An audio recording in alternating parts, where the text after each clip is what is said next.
Hey. Hello and welcome to Required Reading, the podcast that revisits the most impactful books from our childhood. I'm your host, Erin Bowles. I'm a writer, actor, and comedian. And we have a returning guest today, Kevin T. Porter Oh my gosh. from Good Christian Fun and Gilmore Guys. And that was on a little list in a little print publication, wasn't It it? was on a little list in a little print publication, What yes. was that list? Was it 100 Best Podcasts of the Century? It was, I think the technical title was Top 100 Podcasts of All Time. I think that's what Yeah, yeah. I'm saying it like a joke, but I think that's what, because No. it's like a meaningless moniker, Yeah. but it was so fun. It was very nice and everything, especially like seeing other people that are like colleagues or friends of mine also on the list and started podcasts around that same time, like 2014, 2017 era. But then it's also very funny to be like, good hang with Amy Poehler, one of the best 100 podcasts of all time. It's like, ooh, I think she's done 4 episodes. Yeah. And I don't know if we have enough sample data to be able to say whether or not it No. is New Heights with Travis and Jason Kelsey, one of the top 100 podcasts of all time. Do we know enough to know if that's true? I don't know. I don't know. And podcasts are still a little new. Ancient Roman podcasts, of course. The medium is still new. Yeah. Although I started listening to podcasts back in, I want to say 2005 or 2006. Wow. And I What was kind of listening. podcasts? Well, I was Yeah. listening to them on my iPod, and it was offshoots of radio. So it Mm. was This American Life by Myra Glass, and it was also like Film Spotting, this film podcast out of WBEZ Chicago. But that was essentially what the form was. And I remember riding around on my bike in suburban Texas listening to This American Life. And to me, that's Wow. what a podcast was. Named after, there's no other medium that's named after a device that is no longer in use. Podcasting is named after the iPod. No one uses iPods anymore unless it's like some sort of retrofit situation. It would be like still calling music. I was listening to my 8 tracks the other day Yeah. of I the was new listening to my Rosalia. gramophone. Yeah. Yeah. I listened to the new gramophone of Sabrina Carpenter. They're like, oh, that's kind of interesting to think about in that way. But I can actually get a pretty clunky transition here. The Please. iPod first came out in 2001, the What else same came out in year 2001, Aaron? as today's book by Eoin Colfer, Artemis Fowl. Okay, and you did look up how to pronounce that name. No, actually, but I knew, not personally, I knew of an actor whose first name was spelled the same way, Eoin, and that was pronounced Owen. But I did not check because I did a bad job on this person's name. But this is one of the best-selling series of all time. Of all time. Of all. Ranks in between what and what, do you It's think? up there with Harry Potter. This is definitely, 4 or 5 years after Harry Potter, really riding the coattails. And of similar quality. But does Colfer have similar views to Miss Rowling and how she's evolved over time? I did not look into any social media, but Uh-huh. he know that he used to be like a primary school teacher and Okay. he loves theater. He has always loved theater. And this year, 2025, they have started working on an Artemis Fowl musical in London. Okay, so that's the medium that maybe it's destined to go to next. Because Yeah. there was an ill misbegotten film adaptation that is like kind of a forgotten calamity Yes. in a way. Released in 2020, directed by Kenneth Branagh, and in Mhm. 2023 they pulled it from Disney Plus. They pulled it from Disney Plus. I believe you can rent it on like Ugh. PVOD if you want to, but I was gonna Wow. check it out. And I watched the trailer for it, and I was like, I was getting bored through the 2 minute trailer for the movie. Well, and I know people criticized it because they made Artemis the protagonist instead of Uh-huh. the antagonist. And that's sort of where I wanted to start because not this book, Cutting to the Chase, not required reading for me personally. And part of it was I was interested in this character of Artemis Fowl, and then he is barely in this book. Hmm. This is really about a little fairy police officer named Holly. Holly Hunter, Is who I that? was imagining the whole time. I mean, her name's Holly Short. I'm like, yeah, Holly Yeah. Hunter, Short. Yep. She is correct, true. Um, but apparently Colfer pitched this, or the book was pitched as Die Hard meets fairies. Which, yes, in this It first is. book, was it the intention that this would be a series? I'm not certain, but it is an 11 book series and there are some graphic novels mixed in. But because the first like chapter I was in, I was engaged. You have a 12-year-old Artemis Fowl described in the dust jacket, a genius, a criminal mastermind, a millionaire, and he is only 12 years old. And he's an interesting character at the beginning. They're like jet setting in Ho Chi Minh and Cairo, and they're doing dirty deeds for sacred texts. And then it becomes very quickly he leaves and it's Die Hard with fairies very quickly. Wow. I mean, this opens up an interesting exploration generally of what we want from like child protagonists. Hmm. So, in doing required reading, Aaron, what have you found to be like the common archetypes of like Hmm. centering the story around a young boy or a young Yeah. girl? What are the sort of types that pop up over and over again on this podcast? I think it's usually some kind of outcast, someone who feels a bit out of place. Usually the character is geared towards the age in which the reader is meant to be. And then, oh, I should like, yeah, they've got some kind of problem. But I mean, the one I'm thinking about right now is Harriet the Spy, who is Sure. so prickly. That was a book that I really ended up enjoying. But I think like your co-host from Good Christian Fun, Caroline, was on, and that character is, a little orphan girl who we talked about is perfect. She has no flaws except for the fact that she is poor. And sometimes that works. Sometimes What was the character in Caroline's episode? it was a little princess. So it is a little girl who's very wealthy, and then her father dies, and her schoolmaster suddenly makes her basically a child slave. Is this Cheery. the Alfonso Cuarón adaptation from Yes, which this? Okay, yes. yes. I've been told they're quite different, but yes. And I liked this idea that I mean, he didn't seem all that bad to Artemis, which, by the way, famously a woman's name. Artemis is. I didn't realize. Yeah, a Greek goddess of maybe virginity and hunting. Which is not exactly what you want to conjure for a child protagonist name. I was asking about the archetype thing Yes. because the idea of the title character and the child of the book being not the protagonist is interesting to me. Yeah.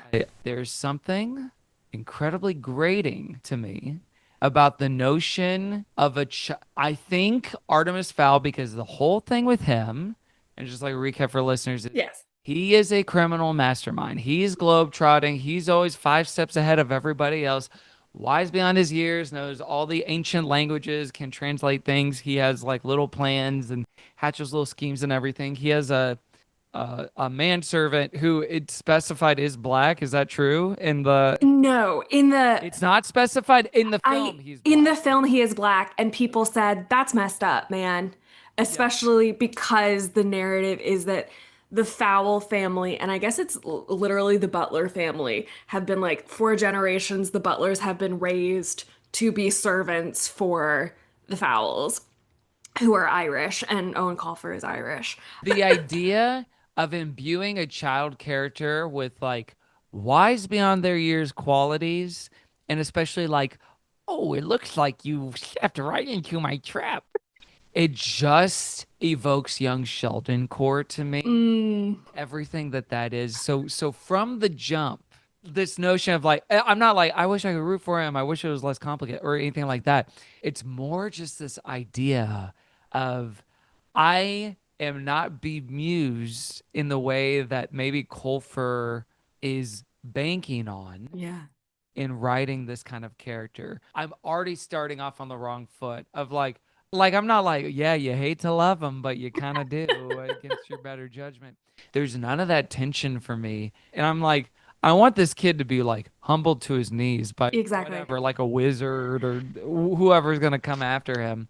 And so the kind of like tension of like, oh, if you were a little kid reading this, Hmm. and that's your kind of like that's your audience surrogate or like your entry into like Yeah. empathy for the story. I think even then, putting myself in those shoes, I would not be compelled in the way that I think maybe I was supposed to be. That said, I'm wrong. This is one of the best-selling books theories of all time. Well, I'm going to backtrack a tiny bit and then loop back around. I posted on my Instagram, I have a bunch of physical books for this podcast that I'm trying to get out of my apartment. And so I did some polls on Instagram, and this was the one that people wanted. So I reached out. We had talked about you coming back. So this was by popular demand that you do this book, not have me back. No, by popular demand, but also, yes, by popular demand. You have fans. Your fans showed up. Release the extended cut, Uh, uncensored. um, so reading it, I was like, I don't get it. And then I was talking to a coworker this morning, and I said, well, when I reached out to you with this one, you said, oh, this is the one that turned into a movie where Josh Gad farts a lot, which in the book is not only farts, but also shits. That's a big part of it. He farts and he shits. A little goblin? Dwarf.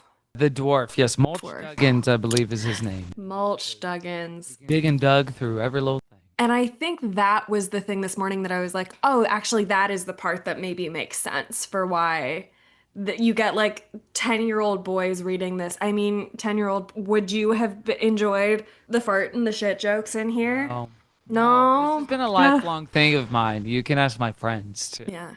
I don't like this kind of like that sort of what's it called? Scatological Mm. sort of humor.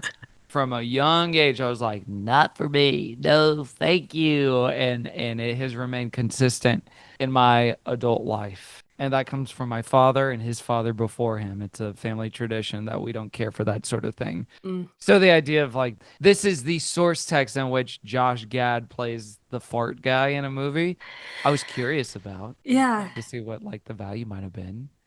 And there was a non-zero part of me that was like, maybe I should watch the whole movie. Just for that. Maybe. I mean, I was gonna stream it and just skip through. Can't do that. Gotta can't do torrent that. it or rent it. And you can't, I don't know that in good conscience I could give this four of my dollars to stream No. this. Oh, certainly not. Well, and if for no other reason than Kenneth Branagh was so mean to Emma Thompson back in the 90s, And Things Emma all went down with Thompson is who I want to be when I grow up. I have a big poster in the next room. No, I want to be the woman who wrote Sense and Sensibility. That's a perfect film, in my opinion. Finally watched that a couple of months ago. Hoo-hoo! Hoo, mama. Oh, what a film. What a picture. Yeah, she won an Oscar for Best Screenplay. And I did not understand Jane Austen as a comedian until watching that film in college and being Oh, like, yeah. oh, she was funny then and continues to be. And like I only ever saw it as like romances. There's a scene in Sense and Sensibility where like the younger sister, both younger sisters are crying, the mom is crying, they all slam their doors, and Emma Thompson is just there holding a cup of tea and just sits down on the stairs. And it is hysterical. And it's It's so funny so you should good. say that because I feel like I did not understand fully the comedy of Shakespeare until watching Much Ado About Nothing, also directed by Kenneth Branagh and also starring Emma Thompson Oh, as that's well. true. And that's a movie that I saw in a theater a couple months ago.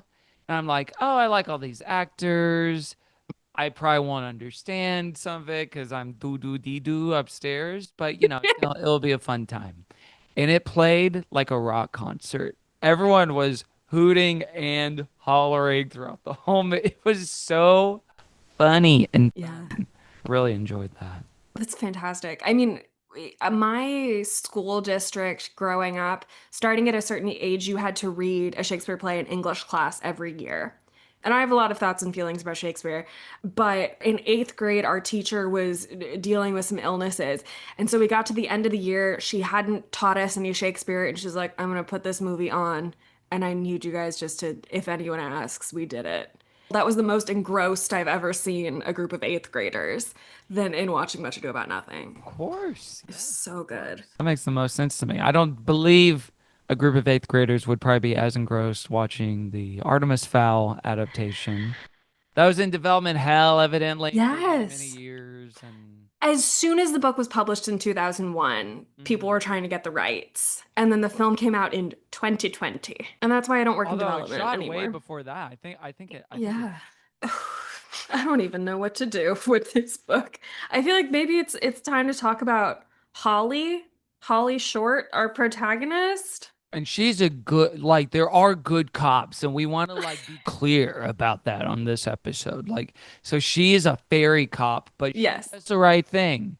There's all sorts of like fairy cop technology that gets Yes. This is a very tech-heavy book in general. it is in a way that like I found to be a little, and I am stupid. Keep this in mind, everyone listening. This is a little too much for me. It's a little bit thick. As Yes. far as like, and then the visor does this to the shield, which then penetrates the time loop and da da da da. And it gets hung up on the technicals in a way that like it really felt like something that was for the boys more than anything. And I don't know if Yes. I'm for the boys. I mean, probably not given my career, but this was something where it's like I don't that part of it wasn't appealing to me because it's basically this underground world of like there's centaurs and there's I know it came out in 2001, but it's what I've heard called the Monsters Inkification of fantasy, Mm. which is this notion of like, you know, this lore you're familiar with, like monsters in your closet and they pop out. Turns out they're at work and there's structures and bureaucracy and blah, blah, blah, blah, blah. And the same thing with leprechauns, with centaurs, with goblins and dwarfs. Turns out they're all part of this like a social ecosystem that's like in the core of the earth or wherever the case may be. And I think at this point, I do the new Cat in the Hat movie is also like turns out the Cat in the Hat is at work. It's not out yet, the Bill Hader one. Okay. That's I was coming out. like, Mike But Myers? Wow, no, wow. but it's one of those where it's like turns out the Cat in the Hat's at work and that's his job. That's And so sad for some reason to me that it's well, work. yeah, like it all just because I think the whole idea, maybe in this like even broader sense, the Joss Whedonification of fantasy, which is like we're doing Say it, more. but we're also kind of apologizing for it at the same time by like like mixing the mundane with the magic. This idea of Buffy would be in these like fist fights with vampires of like, and then make little quips and be like, Yeah, "Oh no, I'm gonna miss my midterms," exactly. and things like that, or like, or just that specific sort of like winky, and then that bleeds into like the Avengers, and then the Marvel, the MCUification of like what comedy is and like action movies of like Yeah. kind of smirking and like this guy's Yeah. crazy or like don't even say it. I don't think so. Like I am not articulating this well, but it's this idea of like don't take the fantasy seriously. Don't take the world and the given circumstances of the story seriously. Instead, everyone's gonna be Iron Man and be like, okay, you know, when the villain's like, I will conquer the world, he's like, oh, that's a bit much, buddy. You might want Right. to do a little rewrite on that. And that sort of thing of like, it deflates the grandeur of Right. these like tropes that we've become familiar with. I guess Artemis Fowl is doing that in some ways Yeah. with what we've come to think of as like these fantasy figures and mythical creatures.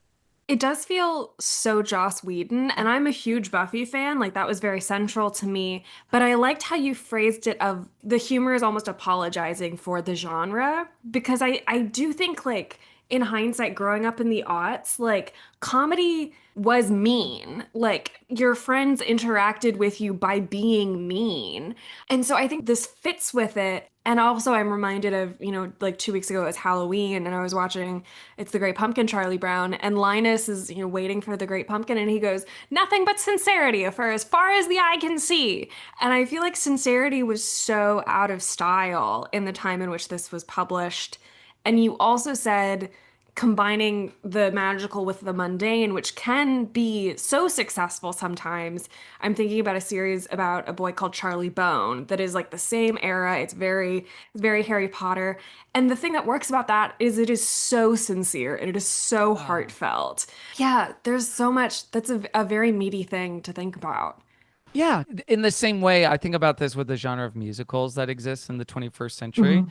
where so many of them are saying in some fashion, not all of them, are saying in some fashion, "Oh, don't worry, we know like no one sings in real life, and this is kind of a little too much for you to take. So we're gonna have people kind of mumble. We're not gonna do that much choreography. We're gonna like reel it up and sort of commit to this veneer of authenticity, so you can kind of like stay in the zone of Yeah. this, and you can like take this seriously. So don't worry. For La La Land, we didn't like hire singers. We hired like Uh, Ryan Gosling and Emma Stone. Like they're not really dancers, and they're yeah. kind of real. They're real people, and that's kind of the point. And blah blah blah.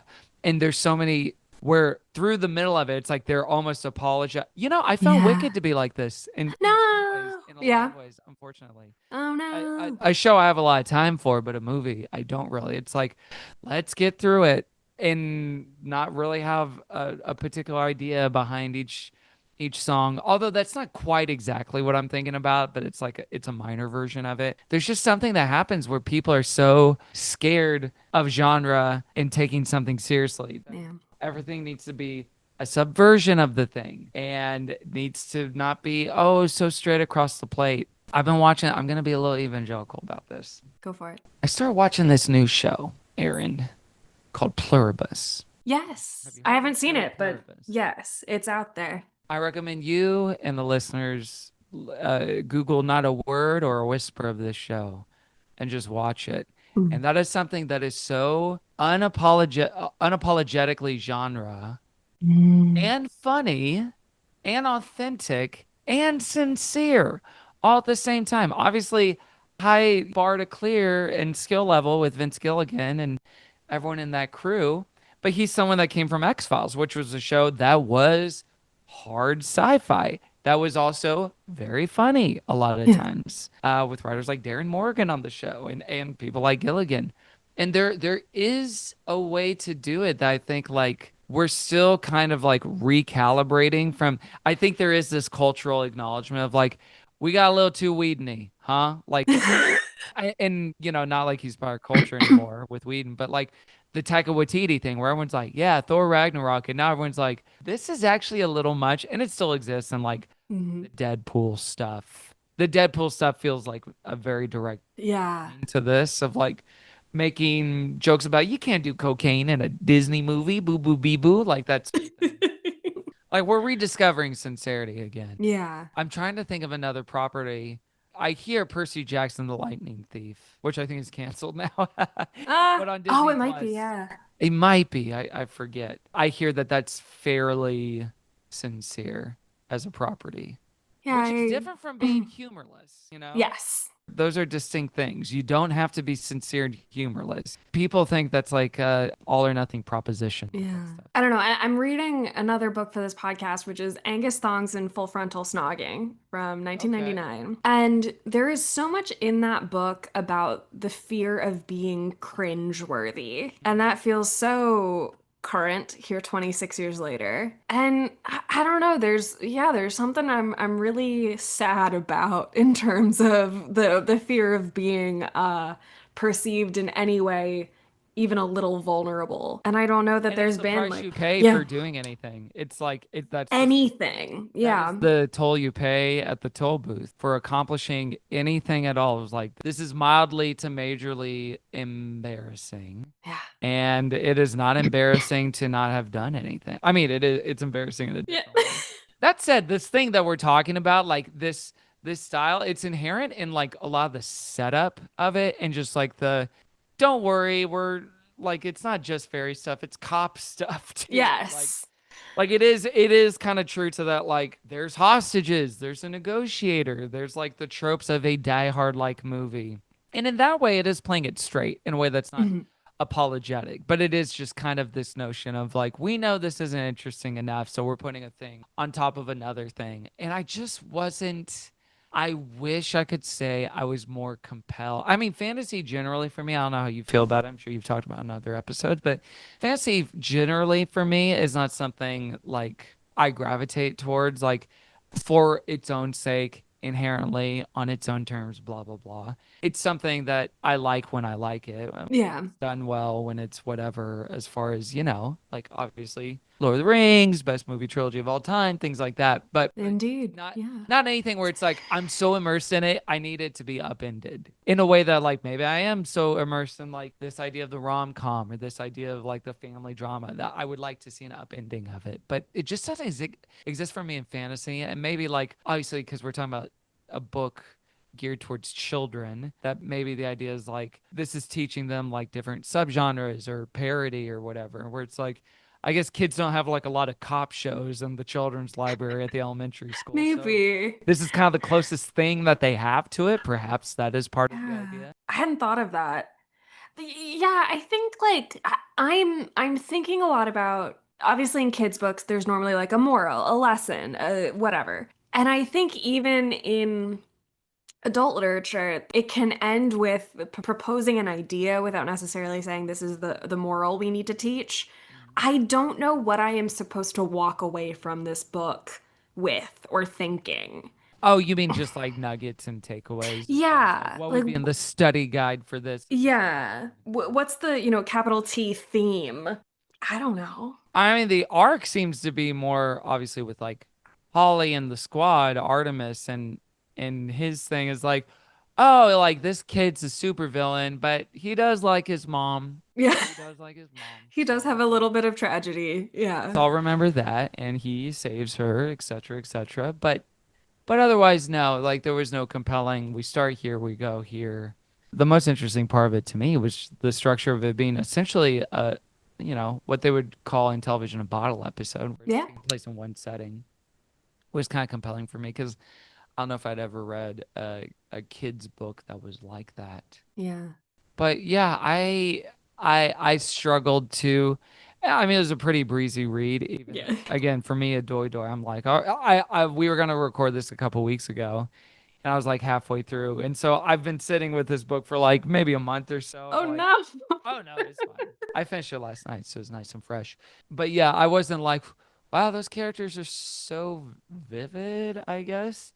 I also, I believe the cop, the chief Julius is played by Yes. Dame Judi Dench in the film. Yes, they made him a lady. Hmm. Yeah, I have absolutely no interest in seeing the film. And I think a character has to change by the end of it. I don't know Hmm. if Artemis or Holly really change that much. They sort of like come to a kind of agreement for 5 seconds.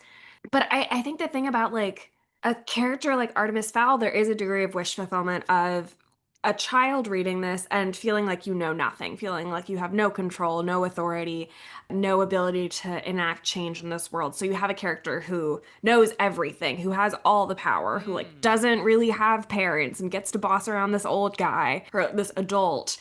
But then if you come from a place of knowing everything, unless you get fully humbled, like you were saying, where do you go? Like you sort of already finished at the beginning. I know, like I'm thinking of A Few Good Men right now. Okay. When that movie came out, based on a play, theater, which Colfer loves, evidently. Comfort loves. He loves the theater. He has a lot of thoughts about Jason Robert Brown's, adaptation of Bridges of Madison County. Aaron, I gotta tell you something. This is Yes. a digression. I have a car where when I got it, it had a 3 month trial of Sirius XM where there's all these different stations that you can flip around to. And I'm trying to be a little bit less on my phone. So I was like, you know what? If I can get a good deal on the subscription, I'm gonna keep paying for satellite radio. So like I can go out without my phone and Yeah. music to listen to all the time. There is a channel on Sirius XM called On Broadway. It's in the 60s, maybe 67 or 69 or something like that. But I will tune in to On Broadway, and it's a lot of stuff we know. It's a lot of like stuff from movie musicals. It's Sondheim. They'll play Lin-Manuel Miranda stuff.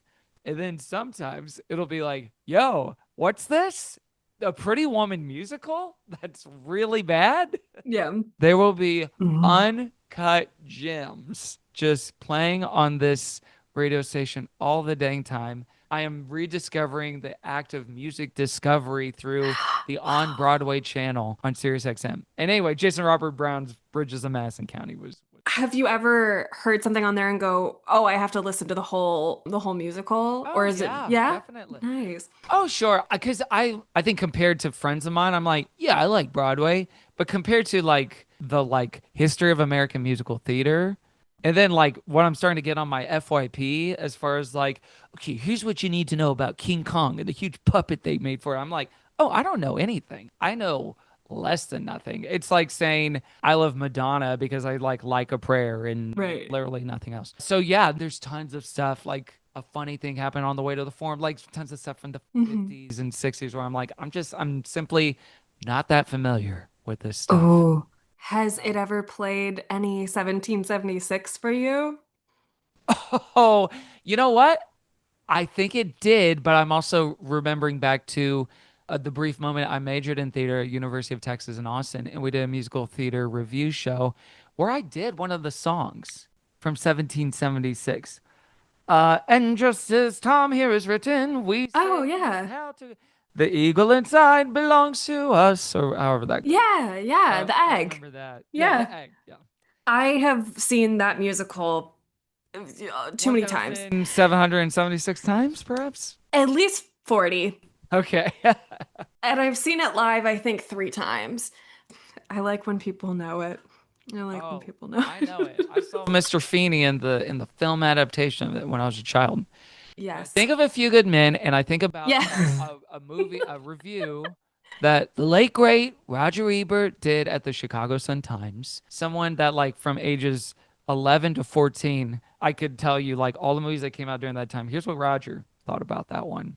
And with A Few Good Men, he gave it 2 out of 4 stars. You know, this is Nicholson, Cruise, Moore, Kevin Pollak, Kevin Bacon, some of our best Kevins we have.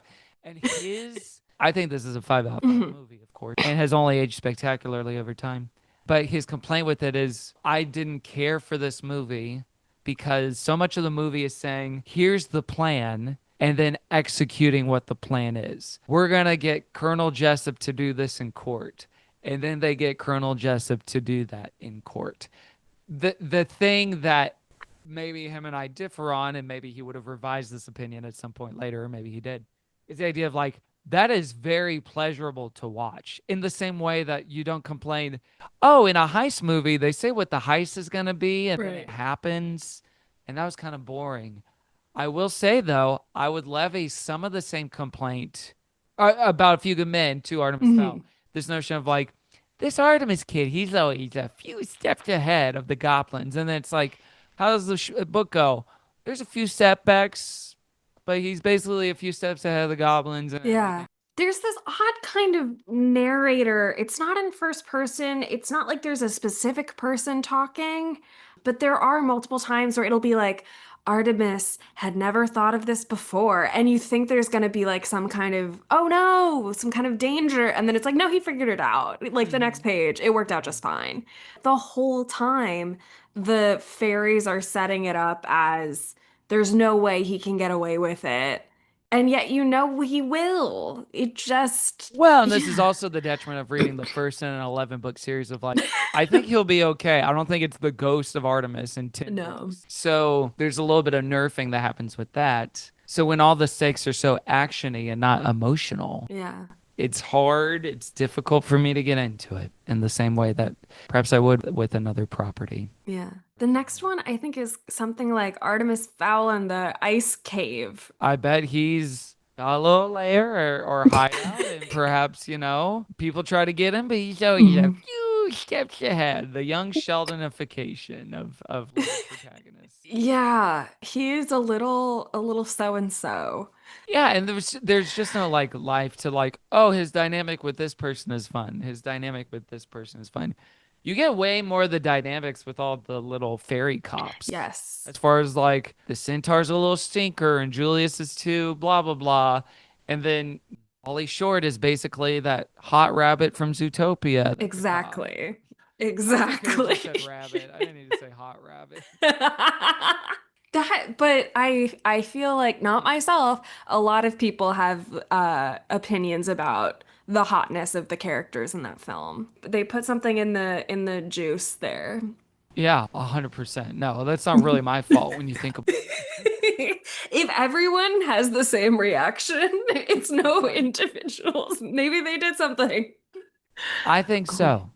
Is this often with a lot of books you find where it's just like, man, this one. No, no. Really? So this is a sort of aberrant experience. It's well, and that's the thing. There are plenty of times where I have come into the recording being like, I didn't like this book. And then talking to the other person, I find things that are, even if it's not the whole thing is redeemed, but thinking like, oh, this is a really great, part of a young person's journey with reading, or this one narrative is really powerful. And I think maybe because I don't think you read this as a kid, right? No. Were I you didn't learn even, how to read until a few years ago. So oh, this is, wow. I know. This is huge for me to even be able to do this. But I think maybe because neither of us had a history with it, that's part of it. I mean, I think I probably picked it up. I know I owned it. I Yeah. think I probably picked it up at like a Scholastic book fair. And on all the pages, it has this little pictogram code at the bottom of all the Oh, pages. interesting. That wasn't I read it on Kindle by my Yeah. daddy Jeff. I was wondering, yeah, if it But would be no, on. that was not on mine. And I remember so clearly when I was a kid, like opening it, seeing this code on the page, looking for like a key somewhere, didn't find one. And I was like, well, I'm not going to do that. You're going to keep secrets from me? This pissed No. you off. You did. That's awesome. Which is why I sort of like wanted to one day eventually read it and see what it all was about. And it's about, uh, yeah, cops, the LEP recon unit. Yeah, and cop narratives like all of our little progressive aside, like Hmm. cop narratives just generally is again like fantasy. If it's great, it's great. I'll watch it. I'll watch Heat, whatever. I love Heat, but it's not something where it's like this is my bread and butter. So you're putting two Yeah. things that are not my natural proclivity on top of each other. But I feel like those audiences of cop stuff and fantasy probably don't overlap a ton. No, so it's not like dumb that he would think this is kind of novel. Hmm. I don't think it's a bad choice. I'm just speaking more about like individual appeal. Yeah, I'm right there with you. Yeah, I think it's like a nice little literary like I again remembering the intended audience like Yes. maybe it is something that like children learn like these are the tropes of the genre, these are the cliches, these are like sort of the narrative pillars of what this kind of story is. Yeah. But listen, I'd rather watch Heat. Now put Al Pacino in Artemis Fowl. Oh, in which role? All of them? Oh, I would just have him be Julius, the Mm, chief, I Judi think. Dench. Yeah. Yeah, I would have Al Pacino be Judi Dench. You wouldn't want to see him as Artemis? Well, I would want to see just any adult as Artemis, not a child. Like I just maybe this I'm anti-child or something, but like I don't care for little smart kids Yeah. because I was such a dumb kid and representation matters. Representation matters. Yeah, I think it's he seems fully formed, and I would be much more interested in how he got here Like, than is he a weirdo that doesn't have any friends because he's so freaking smart? And then, yeah. like, he develops a camaraderie with Holly where it's like, oh, wait, is this what being friends is like? Yeah. Oh, shoot, but we're enemies.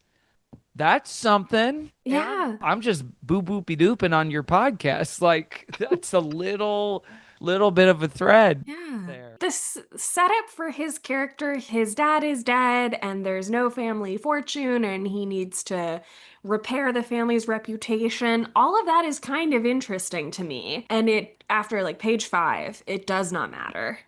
No, certainly not. Yeah. And maybe that's like the groundwork for, well, we'll get to it in the next scene. Yeah. But again, little did they know a 36-year-old man was going to be reading this in 2025 and he was going to have notes.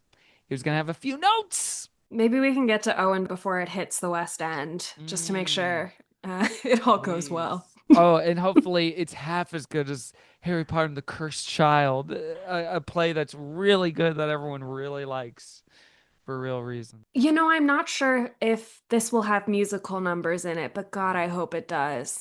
Yeah, a little something. My name is Mulch Duggins. I like to fart up the dirt. I am a Mulch Duggins. Yeah. I'm a big flirt. I realize we haven't exactly clarified. Mulch Duggins is a dwarf who's a criminal, and they say we need you to crawl up into this house, and he says, "Okay, I'm a dwarf. Here's how dwarfs do it. We eat the dirt, and then we shit and fart it out." And it's like violent. Like people have to suck it Yes. or they die. Like nothing can take down this manservant except for Mulch Duggins' farts. Say that. The end. Yeah, if you're not compelled by like the mechanics of how that works, unfortunately, there's a good like 6 paragraphs all about this stuff. Not It's a all in a very row, but technical broken up. book. Yeah, Yeah. that's what I was kind of surprised by. Is like, is this just like a style? I'm not. The other book I'm reading at the same time, or I was reading at the same time as this, that's fiction, is Vineland, the Thomas Pynchon book. And I'm like, that's kind of technical in some ways, Yeah. but it's a lot more emotional. But I am just like, we didn't really talk about this last time, Aaron, but like, I'm kind of a book dummy for real.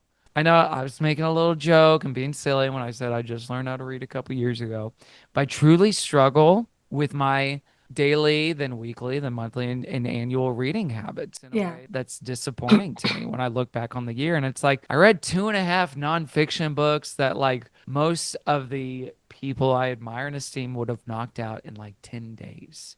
And it takes me a lot longer of a time. And I struggle with fiction in a way that I simply don't with film and then often television, where I'm like, yeah, I can like crush tape like Yeah. a son of a gun within a week. And then with Interesting. book stuff, I'm like, okay, who's the guy in Vineland from when I last picked this up 4 weeks ago? And what's their deal? Okay, there's a Cliff Notes on Reddit I can kind of read for to summarize what I just saw because Pynchon is so like digressive and tangential in his own way. And I don't know if it's ever gonna get better in my adult life. I hope it does because I want to read more, but I feel myself at an impasse now that I'm like over the hill at 36 and I'm on the last half of my life. I feel like maybe you're reading the wrong books. Maybe. I think that might be it. That's what I would say. And if you struggle with fiction, don't bother with it. Or at But least what about the great works, Aaron? What about, Baldwin? What about Cormac? What about Larry McMurtry?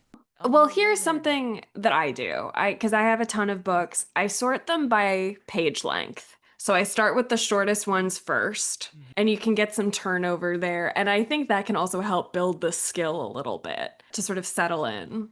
I need like an adult reading course in a way. Yeah. I feel remedial. And it's so funny because so much of our like contemporary life is just reading stuff every Yeah. day in terms of like comments and emails and, like long reads. And I have 19 tabs open all the time on my computer. But for some reason, which like Artemis Fowl, it's like, I'm breezing through this thing Yeah. finally. Satisfying. Yeah. Yeah. Have you read Gatsby? No, no, I've I not think read that's a good Gatsby. place to start. A classic, very well done, very accessible, very short. And we have an episode about it from, I don't, last year? I don't know. Who's the guest on that?